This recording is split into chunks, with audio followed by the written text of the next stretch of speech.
Baik, terima kasih teman-teman. Selamat pagi menjelang siang. Kita Ya, selamat pagi. jumpa kembali Pagi, di Pak. mata kuliah planktonologi. Eh, Hari ini kita coba lanjut.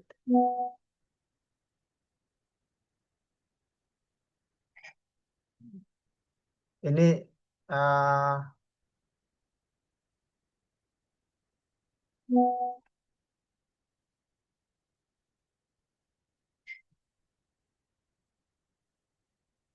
nampak di layar ya. Ini materi kita. Ini sebetulnya sedikit mengulang kembali yang kemarin bahwa plankton itu memiliki peran yang pertama, eh, plankton sebagai makanan ikan, makanan biota perairan. eh, Ya atau istilah lain mungkin plankton sebagai produsen sehingga bisa dimanfaatkan atau dimakan oleh eh, tingkat tropik berikutnya. Fito dimakan oleh zoo, zoo dimakan oleh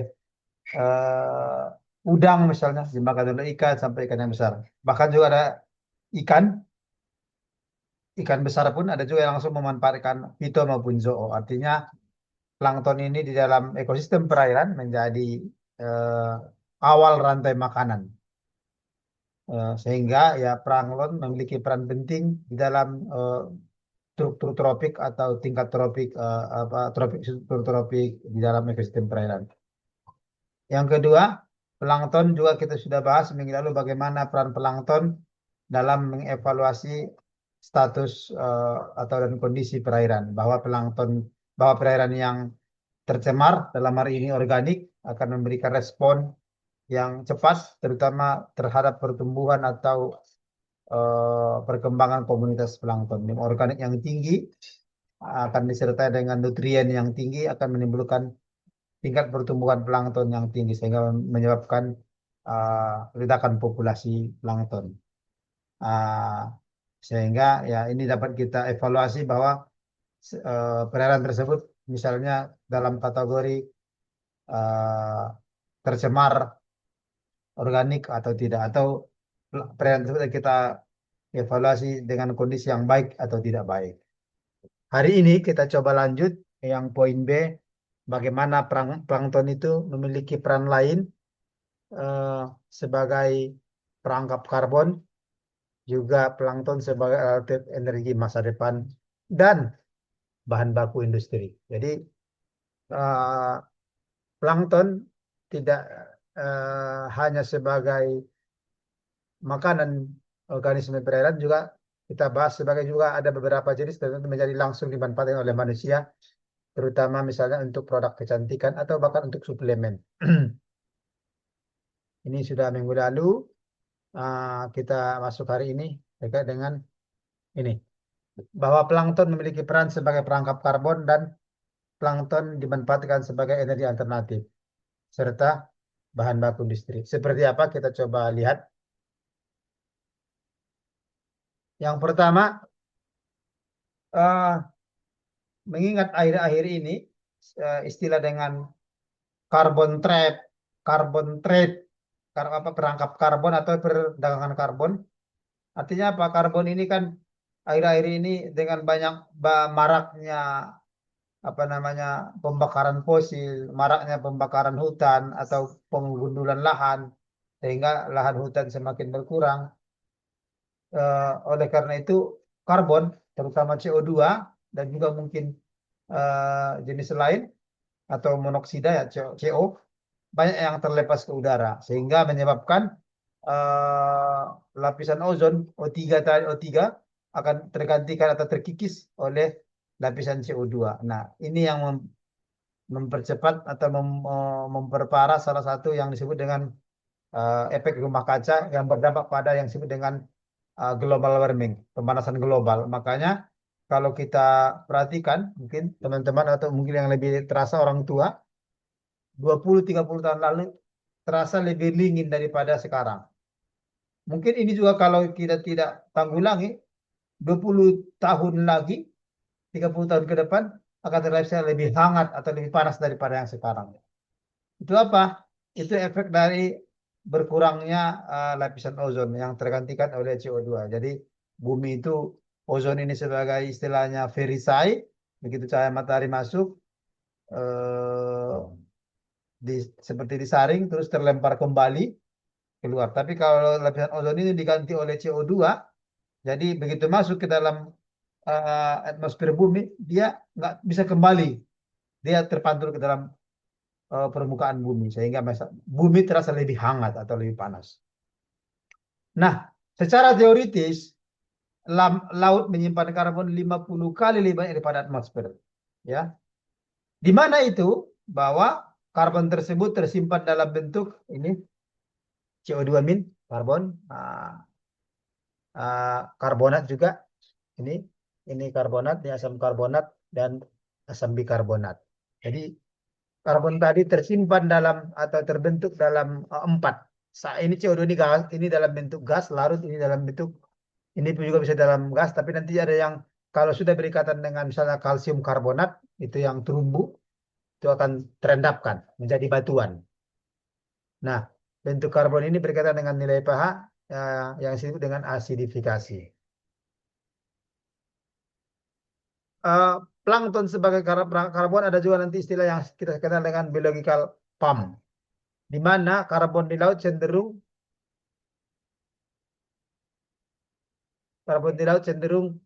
mengatur karbon dioksida di atmosfer. Artinya apa ya, ritme atau pertukaran karbon antara di lautan di perairan dengan di udara atau di atmosfer itu diatur dengan istilah biological pump. Seperti apa nanti kita bahas. Yang sedikit kita mengulas mungkin sudah kita bahas di materi sebelumnya misalnya di Coach Air bahwa karbon ini sumbernya adalah proses biologis makhluk hidup terutama dan termasuk aktivitas non biologis. Ya, artinya karbon ini yang paling mudah adalah CO2. Dari mana CO2 ini? Hasil respirasi. Pernapasan bahwa kita membutuhkan oksigen mengeluarkan CO2. Proses fotosintesis memanfaatkan CO2 bebas sebagai sumber karbon. Nah, ini kenapa dan nanti dari aktivitas fotosintesis itulah CO2 itu kita diikat di dalam plankton. Terus plankton ini akan istilahnya mengikat di dalam perairan. Apakah nanti plankton masuk ke dalam rantai makan ataukah nanti apa ya dioper misalnya ke dalam dasar atau ke dalam sedimen misalnya atau ke dalam tadi batuan tadi. Eh, CO2 ini memiliki efek GHG atau apa namanya ini istilahnya adalah global warming ini greenhouse effect ini juga ini uh, uh, bahwa ada kolerasi positif antara CO2 dan suhu. Istilah lain bahwa ada nanti yang disebut dengan iron fertilization atau iron sulfate fertilization. Jadi ini berkaitan juga dengan bagaimana peran besi ya, zat besi di dalam CO2 ini sehingga mengikat karbon. Ini tadi plankton dan global warming, bagaimana dalam pertanyaan misalnya hipotesanya apakah karbon plankton itu sebagai perangkap karbon atau penyumbang karbon. Nah, ada nanti istilah DMS, dimethyl sulfon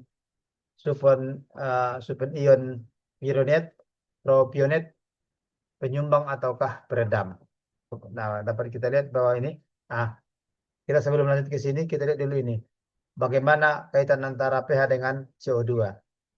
Bahwa ini adalah, kan empat bentuk ini adalah bentuk karbon tadi, dalam bentuk eh, karbonat, ion karbonat,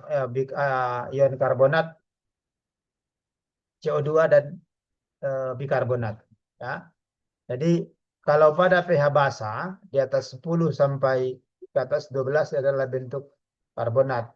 Sementara pH 6 sampai 10 atau yang kita sebut dengan netral 6 sampai 10 adalah ion karbonat dan pH asam adalah CO2 dan biokarbonat.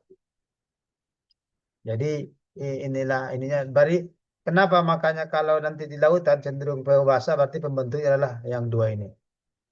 Nah, karbonat dan ion karbonat. Karbonat ini nanti kalau berikatan dengan kalsium akan membentuk kalsium karbonat. Itulah yang bentuk eh, lapisan terumbu atau batuan terumbu. Tadi berkaitan dengan istilah biological atau physical pump dengan berkaitan dengan karbon ini adalah ini. Bagaimana CO2 di udara ini CO2 di udara berdifusi ke dalam perairan, larut dalam air. CO2 yang larut dalam air ini diikat oleh apa namanya plankton atau nanti diikat oleh plankton masuk dalam tubuh plankton, plankton terendapkan masuk ke dalam sedimen. Inilah disebut dengan organik karbon. Atau organik tadi berikatan dengan kalsium membentuk ini kalsium karbonat. Ini karbonat ini CaCO3. Jadi udara di apa CO2 di atas masuk ke dalam air diikat oleh plankton, terus plankton misalnya eh, di dimakan oleh hewan-hewan dasar atau dia ter apa namanya mati terus mengendap itu akan menjadi apa namanya tertahan di dasar di sedimen inilah ya. Jadi bagaimana apa namanya karbon ini CO2 ini terikat di dasar lautan. Inilah yang disebut dengan biological pumps carbon dioxide. Ada istilah lain yang disebut dengan iron fertilization, di mana peran zat besi secara alami meningkat dengan laju penangkapan karbon, baik ya adanya nutrien maupun menjadi limiting factor.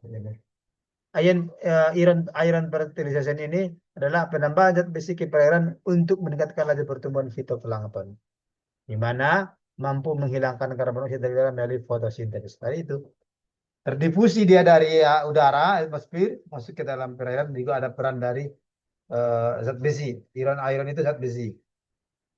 Walaupun penambahan besi ini menjadi kontroversial.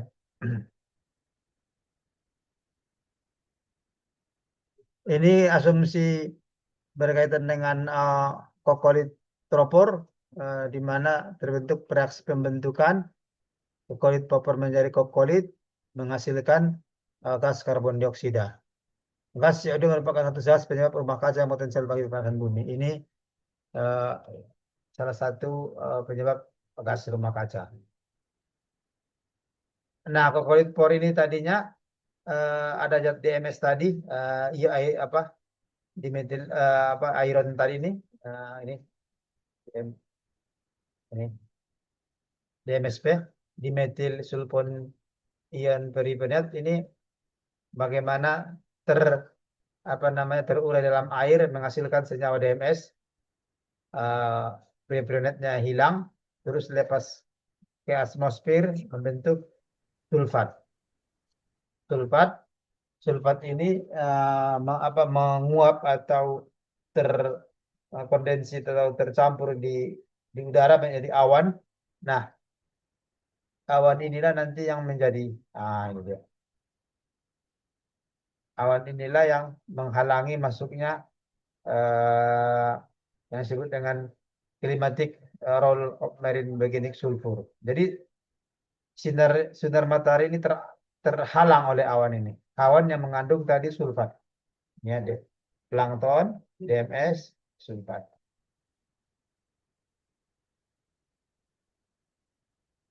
Ini aktivitas industri sulfat, menjadi sulfat khas.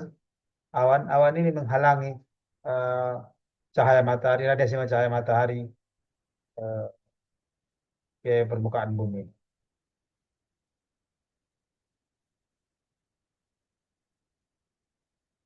Jadi apa peran sulfat di perairan? Bahwa sulfat atau ion terbentuk dalam bentuk sulfur terutama memiliki peran penting dalam sistem biologis yaitu dalam menstabilisasi struktur protein dan dalam proses transfer hidrogen secara enzimatis dalam metabolisme redox. Berkaitan dengan geomikrobiologi, peran sulfur bagi prokariot yaitu dalam bentuk-bentuk reduksi, sulfur berperan sebagai sumber energi dan tenaga produksi. Ya. Yang kedua dalam bentuk sulfur teroksidasi dan sulfur elemental. sulfur berperan sebagai akseptor elektron terminal dalam respirasi anaerobik. Jadi ya sulfur ini juga bagian dari nutrien, tapi khusus yang dalam hal ini adalah bagi prokariot. Siklus sulfur merupakan salah satu proses biokimia utama di alam, terbentuk dalam berbagai senyawa atau bentuk. Yang pertama senyawa sulfida S2, sulfur elemen S0, sulfat, asam yang kalau kita katakan asam sulfat, dan sulfur organik CSH.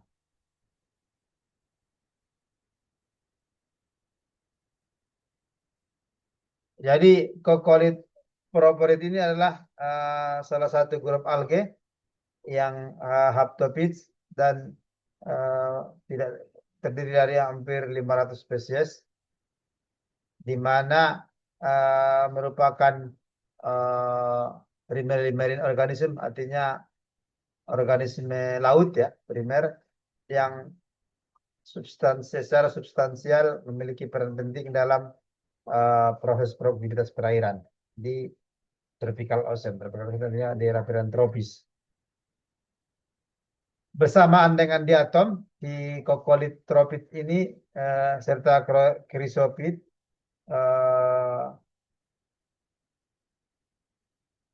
merupakan major storage product, produk utama di perairan. Pengecualian bagi adanya calcareous di dalam dinding sel. Ya. Jadi tadi berkaitan dengan fungsi plankton sebagai apa namanya uh, pelangkap karbon ini adalah lebih ke bagaimana si plankton perantara dia ya, bagaimana plankton menyerap atau mendekap, menyimpan dalam bentuk biomas yang selanjutnya akan di tanda kutip tanda petik dilemparkan ke dasar, atau nanti sebetulnya juga eh, karena dia dalam bentuk biomas dimanfaatkan oleh rantai makanan berikutnya sehingga ya terurang apa namanya berpindah. Yang kedua, peran plankton dalam konteks alternatif energi, bahwa plankton juga menjadi isu bagaimana dapat dimanfaatkan sebagai BBM fosil, adanya biofuel, ya, biofuel dari generasi ketiga. Hal ini didasari pada BBM fosil yang semakin menipis dan adanya emisi ya, adanya emisi dari BBM bahan bakar yang kita pakai saat ini kan emisi itu juga yang menyebabkan meningkatnya CO2, terus ketahanan energi dan biaya yang sangat besar. Sehingga sektor kelautan dan perairan memiliki potensi besar sebagai sumber bioenergi.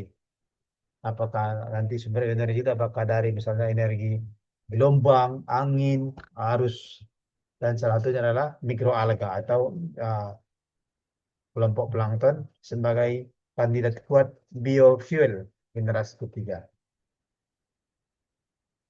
Jadi apa manfaat plankton sebagai energi alternatif?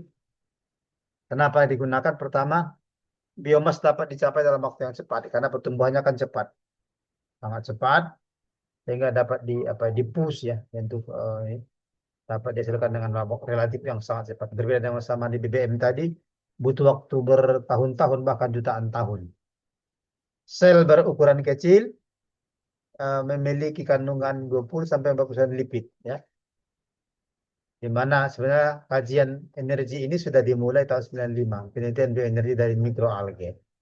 Jadi inilah beberapa alasan kenapa plankton dapat dijadikan sebagai alternatif energi. Biofuel, atau bioenergi adalah bahan bakar dari sumber daya hayati, renewable, merupakan salah satu bentuk energi biomas dalam bentuk cair, seperti biodiesel atau bioetanol. Pengembangan bioenergi ini seperti biodiesel, bioetanol, hidrogen eh, juga termasuk dalam rekayasa genetik ya.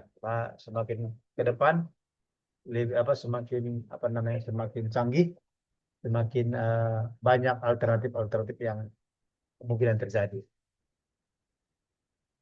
di mana bisa digunakan apakah dari hidrogennya, misalnya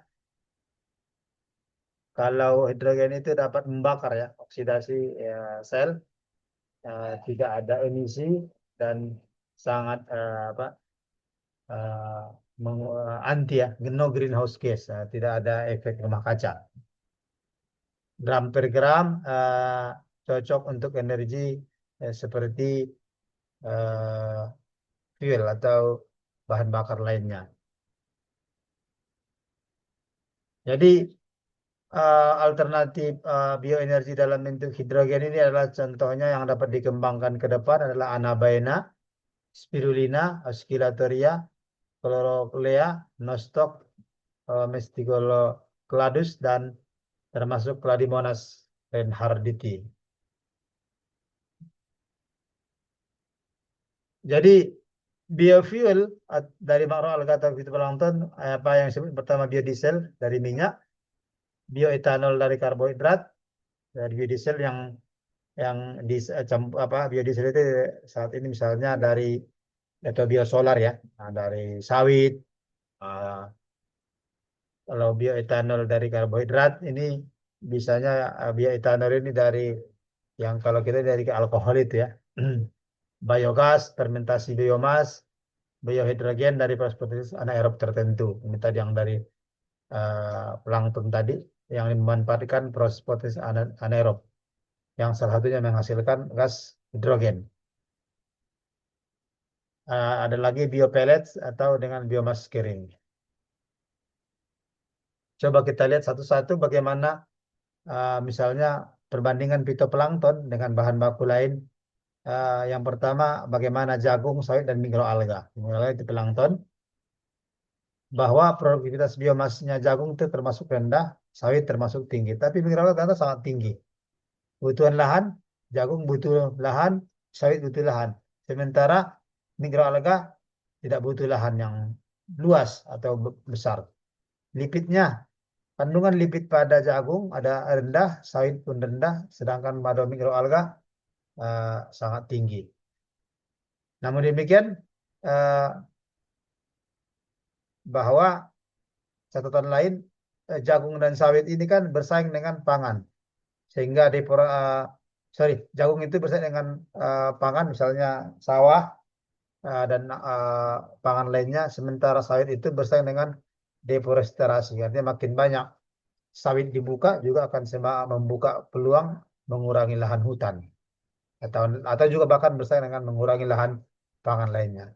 Sementara kalau kita mengembangkan mikroalga ini tadi sudah sangat bagus di produksi lahan dan lipid yang tinggi, dia cenderung tidak bersaing dengan pangan maupun aktivitas deforestasi. Jadi inilah catatan tantangan ke depan bagaimana mengembangkan fitoplankton ini untuk menjadi bioenergi. Bagaimana proses produksi secara teoritis dari biofuel dari plankton? Yang pertama, bagaimana membudidayakan fitoplankton itu sendiri? Apakah kita menggunakan sistem terbuka atau sistem tertutup? Sistem terbuka itu istilahnya raised pond atau dengan kolam tanah, di mana kelebihannya murah, mudah, kekurangan adanya kontaminasi. Tentunya eh, seharusnya yang digunakan adalah spesies tertentu. Kalau dibiarkan secara alami, ada juga spesies yang lain terikut atau tumbuh berkembang. Sementara kalau sistem tertutup, fotobioreaktor atau VBR, kita menggunakan tabung atau panel tubular reaktor, di mana kelebihannya kontrol nutrien dan CO2 dan kontaminasi rendah. Artinya ini kan dalam ruang terkontrol. Namun demikian biaya pasti membutuhkan biaya yang tinggi. Bagaimana panen dan pemasaran biomas? Metodenya kita menggunakan filtrasi atau flokulasi, penambahan garam dengan alum, garam-garaman, disentrifuge, terus electroflocculation. Ya, artinya ada elektro keterikatan sehingga membentuk endapan-endapan atau supernatan. Yang kemudian kita melakukan ekstrak lipid, di mana dapat menggunakan solvent extraction, mechanical pressing, ataupun supercritical CO2 extraction. Jadi ada 3 paling tidak untuk mengekstrak lipid dari si plankton tadi. Selanjutnya kita bisa mengkonversi menjadi biofuel atau apa namanya bioenergi ini. Kalau dengan biodiesel dengan reaksi transestrifikasi, artinya lipid tambah metanol tambah katalis menghasilkan biodiesel dan gliserol. Jadi artinya hanya ya caranya yang berbeda dengan bahan baku yang sama, kita bisa menggunakan biodiesel, yaitu dengan reaksi transestrifikasi atau lipid, metanol dan katalis. Sedangkan kalau bioetanol kita menggunakan prinsip hidrolisis. Hidrolisis ya fermentasi kemudian didestilasi sehingga mendapatkan apa namanya energi bioetanol. Sementara itu kalau biogas kita menggunakan anaerobic digestion yang menghasilkan gas metan ya. Jadi proses anaerob itu salah satunya selain menghasilkan CO2 terus dimanfaatkan lagi pada akhirnya juga menghasilkan gas metan. Gas metan ini sama kayak kalau di kita ya gas apa kompor ya, kompor yang sekarang. Yang berikutnya adalah biohidrogen yang menggunakan yang disebut dengan foto terfermentasi atau dark fermentation. Artinya pada proses cahaya rendah ya ada redup. Fermentasi pada cahaya rendah. Bagaimana proses reduksi biofil tadi? Yang kaya lipid itu adalah terutama nanochlorophysis. Chlorella vulgaris sangat cepat tumbuh. Botrychoccus brommi lipidnya sampai 70%. Dunaliella salina dengan pada salinitas yang tinggi. Ini laut ya, asin. Kalau yang tawar, bagaimana antara tawar dan laut? Tawar mudah diakses. Chlorella squadismus. Air laut stabil nutrien menggunakan nanochlorophyll dan tetraselmis. Jadi ada beberapa kelebihan kekurangan apakah kita menggunakan air tawar ataupun air laut sesuai dengan keinginan atau kebutuhan. Bagaimana keuntungan dan tantangan? Keuntungan menggunakan biodiesel ini atau bioenergi dari plankton ini, yang pertama ramah lingkungan, tadi tidak ada emisi, tidak ada gas buang. Serapan CO2 tinggi, jadi artinya juga CO2 kita ini kan bisa mengurangi karbon sehingga membantu mitigasi perubahan iklim. Produktivitas biomas hingga 10 sampai 50 kali lebih tinggi daripada tanaman darat. Tidak butuh lahan subur, artinya bisa dilakukan di mana saja, misalkan apa instalasinya terpenuhi. Namun demikian kita butuh tantangan ya, di mana salah satunya adalah biaya produksi yang masih tinggi karena kan belum massal, teknologi panen dan ekstrak yang mahal, kontaminasi mikroba atau predator plankton, dan di kita masih terbatas ya untuk Indonesia.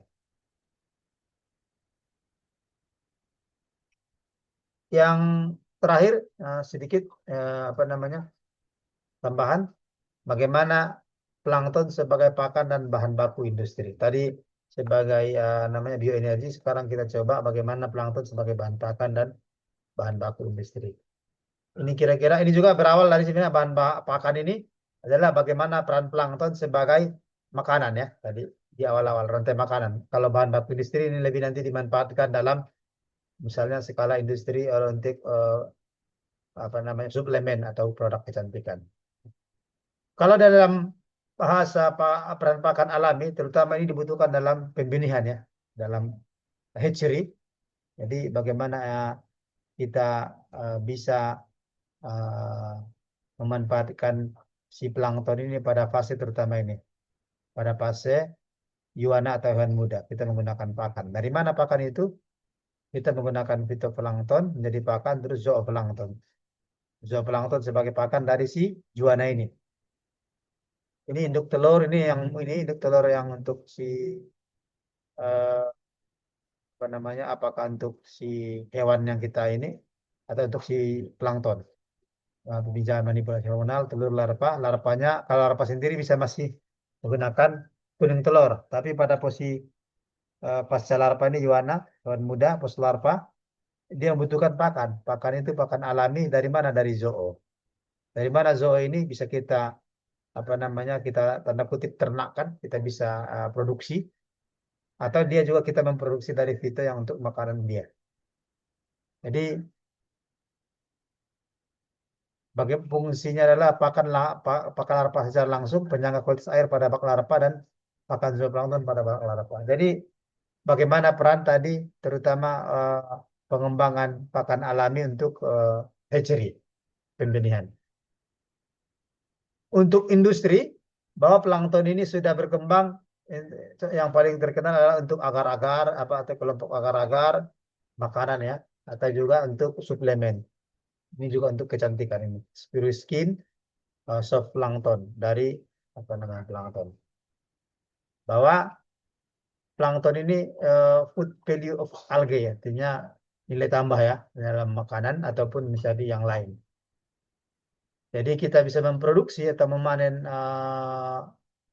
si plankton ini untuk makan ini. Alga biomass can be a source of food. Jadi biomasa alga dapat kita manfaatkan sebagai sumber makanan, feed makanan kita atau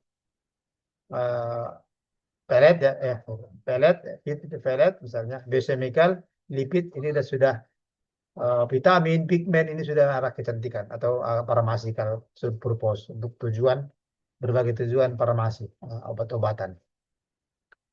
Ini kira-kira mineral alga bisa menggunakan kalau dari coloransnya untuk makanan, ice cream, jelly, jus, kosmetik, lipstick, krim, dan lotion.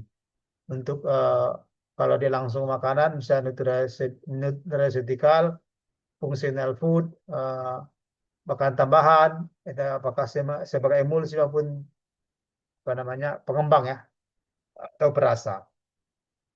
Kalau dalam bentuk farmasi kita bisa menggunakan menjadikan antibiotik, antibakteri, soft kapsul dan lain-lain. Yang lain bisa bioremediasi. Fungsi lain dari mineral alga adalah bisa menjadikan bioremediasi atau mengurangi logam berat ini atau sewage treatment. Artinya plankton tadi juga bisa kita gunakan dalam proses pengulangan limbah. Dan ini remove inorganic salt and some organic compound. Jadi menggunakan